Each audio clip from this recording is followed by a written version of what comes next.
Brian. Come to hear all of that. I was just watching it and it blew my mind. Talk to me about that. I know what that. I understand hard times and I understand good times. And, you know, in life, they have to come. You're going to have to deal with both of them because that's what life consists of, good times and bad times. And he told me, and I'm not going to say who it is, but he's like, Mayweather's broke. I said, no. He's like, no, really, Mayweather's broke. Now, I don't know if it's true. Right. This is what this guy told me. I'm like, how could he be broke?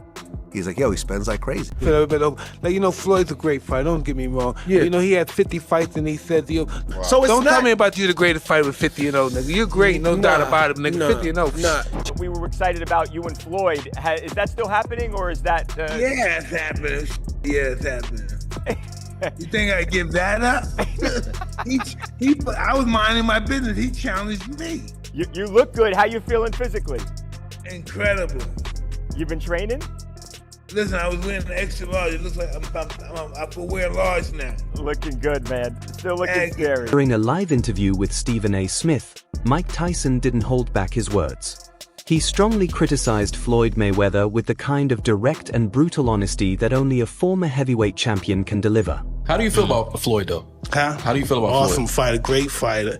You know, he's a little too into himself. You know, he should be. I was the same way too, but you have to come to reality some way. You have to bring your head down to God. We're nothing to be fucking arrogant. You expect us to be ignorant and arrogant. Look where we came from. That's why I asked the question earlier about you mentoring fighters, because I feel like Floyd looked at you growing up like every other fighter. And the persona and the lifestyle was like, growing up in the hood, we looked at it like, that's Mike Tyson. We see the cars, the jewelry, the flair. Like you was a movie star. You was a hero. I didn't see that. Tyson described Mayweather as arrogant, self-centered, and dangerously out of touch with reality, implying that his flashy displays of cash are more of a show than real evidence of financial stability. Because Floyd, we've been friends since 2002. There was a point where I'm looking at things and I'm going, yo, we kind of got the wrong messaging point. Because we're saying we got all the money in the world, we're gonna burn it, we're gonna get it again, so what? When you say change it, he goes, nah, you do that, Fa. He said something to me one time, very simple. He said, what a prize fighter fight for? And I'm like, and he said, the prize. Don't nobody watch Floyd fight to see how amazing he is. They watch it for the opportunity to see him lose. Right. Because they don't like him. The arena have just shown Floyd Mayweather, they begin to boo immediately. They don't like him because everything that he says is about money. There's nothing else. There's no values. There's no, like the people's champ, like Ali was standing for the same things. Right. The audience was standing for. You know, he doesn't have any of that. It's just money. I take 30 watches with me. He argued that victories inside the ring don't excuse a lack of humility outside it, and that constantly showing off wealth can damage a legacy faster than any opponent ever could. When Tyson said Mayweather's behavior is harming his image, the statement landed like a punch, sharp, public, and impossible to ignore. No, I didn't make as much money as you'd think fighting Floyd. Did you get paid from that? He still owes me $1.5 million, maybe more. How does he owe you the money? Why don't you just like... Here's what happened. He pre-sold the fight using my likeness to some company in, I think, Dubai or like the Middle East for $10 million cash. We ended up doing the fight in the States with a different company. That is the company that put on the fight. That is the company that paid. But he sold our fight with my name and likeness to someone else in Dubai for $10 million cash. It's our fight, bro. Our deal was 15%. He smoked me. So I got 15% of it. 15% of $10 million is $1.5 million.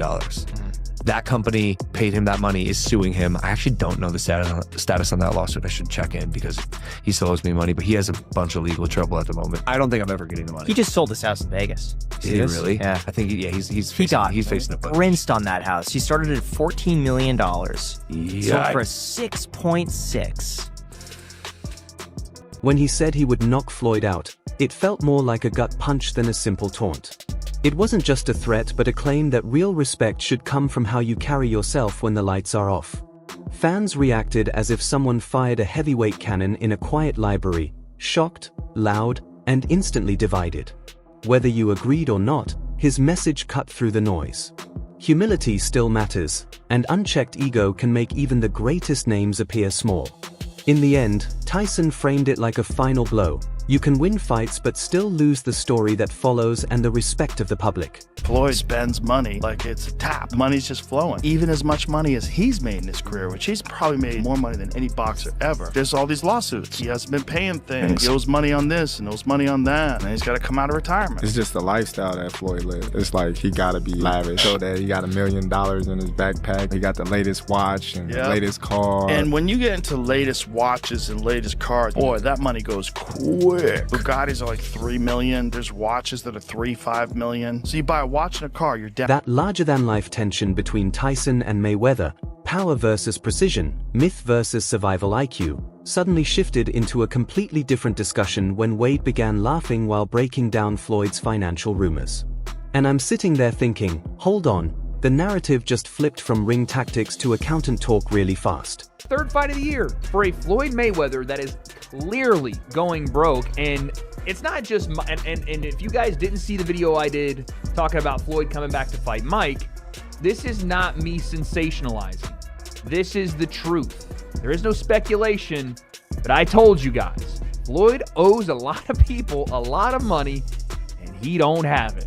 Logan Paul also discussed this, and this is probably the best screenshot I could have gotten on this video. My God, his ramen noodle hair is flying in the wind, and there's no wind in that place. But Logan dropped some knowledge that Floyd is still scamming him for their 2021 fight. We're going to go through it all. Wade opens up by admitting he can barely get through the topic without laughing, then immediately points to Floyd lining up multiple fights in a single year, exhibitions, crossover opponents, and even the Tyson spectacle itself.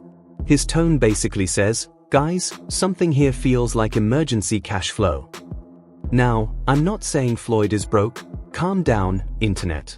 But Wade bringing up Logan Paul claiming he was never fully paid for their exhibition is the kind of messy rumor that sticks to the wall, whether it's true or not. He just sold his house in Vegas. Did he really? Yeah. I think he's facing a bunch. Rinsed on that house. He started at $14 million. He custom built the house, by the way, in like 2006. Yeah. Started at 14, reduced to 12, yeah. 10, 8 came on the market, and it was a lot of house for 8. Yeah. Sold for 6.6. Oh, he really got Just rinsed. the cost to build that house was 9 or 10. Whoa, he got rinsed. Yeah. God damn. It was huge. God damn. Who would win in a fight?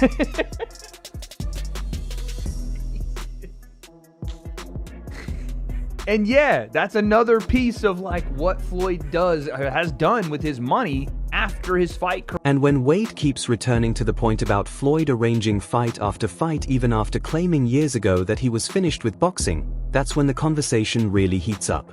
It raises the question, is it truly a passion for the sport or simply a passion for the pay-per-view money? After all, Floyd completely perfected the skill of marketing himself.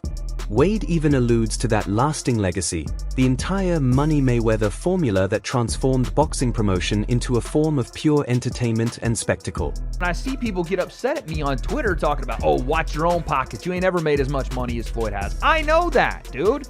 I'm not saying that Floyd is as broke as one of the freaking tweakers on 6th Street Bridge in Los Angeles, dude. That's not what I'm saying. But for the amount of money that he has made, over $1.2 billion, and the amount of money that he still has, let's say it is $300 million. That means Floyd has lost 70% of the money he's earned. But then the discussion shifts towards spending habits, huge assets, private jets, houses, businesses, and suddenly the focus moves away from greatness inside the ring to the question of financial sustainability outside it. And here's the ironic thought running through my mind while Wade is speaking. Even the critics who claim Floyd is only chasing big paydays will still tune in the second his name appears on a fight poster. That's the powerful pull of a legend. Wade may question the motives, fans may argue about the money, and analysts might raise their eyebrows. But the moment Mayweather walks toward the ring again, curiosity wins the debate every single time. Floyd owes like $1.4 million in jewelry debts, that Floyd owes like hundreds of thousands of dollars in rent for a private New York apartment. His private jet fuel, he's not paid hundreds of thousands of dollars worth of fuel and maintenance. He put up one of his jets that I think he even sold, but one of his jets and I want to say one of his properties, like one of his homes, up as collateral for a $54 million loan from an individual, from a billionaire that had a 9% interest on the That whole discussion with Wade about Floyd possibly chasing paydays had already set the rumor mill in motion. But then DJ Vlad enters the conversation like someone who just overheard gossip at a jewelry counter, and suddenly the story becomes even more dramatic. Vlad claims that an old-school jeweler casually told him that Floyd Mayweather Jr. is broke because he spends money wildly. And at that moment, my mind pauses, because in the world of boxing we've definitely heard this kind of story before. I mean, listen, Mayweather never flies commercial. He's only flying private. So he doesn't own his own plane? I don't think so. I've never seen a Mayweather plane, like a Drake plane. I've never seen that. Not to say that he doesn't. I don't know Mayweather like that. I've never even met him. So I don't know. I mean, you have a lot of properties, you have legendary earnings, a legendary lifestyle, and suddenly everyone turns into a financial detective. DJ Vlad even admits he isn't sure whether the story is true, which is important because rumors about fighters' money spread faster than a Ryan Garcia left hook on social media. Still, when Vlad starts talking about private jets, non-stop spending, luxury properties, diamonds, and the constant money image that Floyd Mayweather Jr. built over the past 2 decades, it's easy to understand why people quickly jump to their own conclusions. a lot of money you're constantly spending. Right. I don't know. Remember at one point he said he was buying like the jewelry district building. Yeah, and they said that wasn't that true. Was yeah. I don't know, man. I don't know this man's finance, but this guy told me that Mayweather is in financial problems. See, here's the part about actually losing your money when you're on that level, when you're, kind of like flossing, showing up. The brand Floyd created was built entirely around excess, piles of cash, luxury, and an over-the-top lifestyle. It was the whole undefeated money machine persona that made Floyd Mayweather Jr. so famous. Because of that image, if even the smallest crack appears, critics react as if the entire dam has burst. But here's where I push back a bit. While the story shared by DJ Vlad keeps circulating, Floyd has been in the business of selling spectacle far longer than most of the internet has even been watching boxing. So when people see him doing exhibition bouts, arranging more fights, flying on private jets, or simply staying in the spotlight, it often sparks assumptions about what's really going on behind the scenes. We might see Mayweather doing... People give us some rules. Maybe. Listen, he's cozying up to Israel. That's but not the thing accident. about it is, he had Mayweather Promotions. Yeah. And he was hosting a big, he had Gervonta Davis under his cards. And so that's a like yeah, but De La look Hoya what happened does. to Gervonta. Right. Some fans argue that he needs the money, while others believe it's simply Floyd Mayweather Jr. continuing the same business strategy he has used for years, two completely different interpretations of the same actions. DJ Vlad even points out the uncomfortable truth that when someone lives such a flashy lifestyle, the public almost waits for their downfall, which is a harsh reality of celebrity culture. But the ironic contradiction is that while people keep debating Floyd's finances, the moment his name appears on a fight poster, everyone still clicks, watches, and starts arguing again. That's the Mayweather paradox, part rumor magnet, part business mastermind, a constant target for criticism, yet somehow still the center of the conversation. So if you can sustain that, you don't ever have to box again. But now has to take fights because when you floss like Mayweather, you can't go down. Yeah. You got to stay right there because people are going to peep any kind of chinks in your armor if you're not wearing 3 or 4 big $1 million diamond. That whole rumor wave started by DJ Vlad about spending habits and flashy lifestyles barely settles before Simon Jordan jumps in and shifts the discussion from gossip to pure business calculations. And honestly, the contrast is fascinating. Simon basically brushes off the idea of a Floyd Mayweather Jr. versus Manny Pacquiao rematch, saying there's almost no sporting intrigue left. It sounds harsh at first until you remember that many people already felt their original clash was late to happen back in 2015. Now we're talking about fighters approaching their 50s, yet the conversation still refuses to disappear. But Simon doesn't even treat it like a traditional boxing debate. Instead, he frames it as a modern streaming business strategy. He breaks it down almost like executives at Netflix analyzing spreadsheets rather than scorecards, explaining that platforms look at subscriber growth, calculate the lifetime value of those viewers, and suddenly what seems ridiculous to boxing purists starts looking brilliant to the accountants. This instance, Pacquiao versus Floyd Mayweather, they fought too late. in 2015 when they were 36 and 37 respectively, I think. They're 47 and 48 now. Yeah. So it is some would say a cynical land grab, a financial opportunity. But if people are prepared to pay it and Netflix are prepared to put it on and people want to watch it on their Netflix subscription and people want to subscribe to it, no harm, no foul. Well, the thing is as well is that Netflix actually obviously clearly are starting to move into the sporting arena. And that's the moment where my mind really starts working, because Simon Jordan quietly highlights an uncomfortable truth. Elite boxing, crossover fights, and full-blown spectacle boxing are now all part of the same entertainment menu. You have the serious championship bouts, the half-serious grudge matches, and then the massive nostalgia events that feel more like blockbuster movies than real title fights. When Simon says our opinion about the matchup being too late doesn't actually matter, that statement hits hard because, in a brutal way, he's right. If millions of viewers tune in, the argument about sporting purity almost always loses to the power of raw viewership numbers. And while part of me agrees that the competitive edge between Floyd Mayweather Jr. and Manny Pacquiao faded years ago, another part of me can't help but laugh.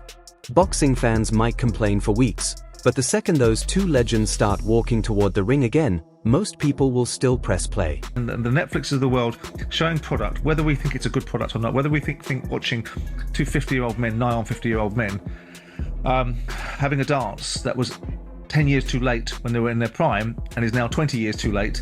But our view is irrelevant, isn't it? Because the data obviously says it's going to be successful. Obviously, they wouldn't be doing it. Well, Netflix are not doing it for the good of sport. Exactly. They're doing it because they've got 300 million subscribers and they can keep those subscribers by adding content in there. They can get new ones. And it's a business model.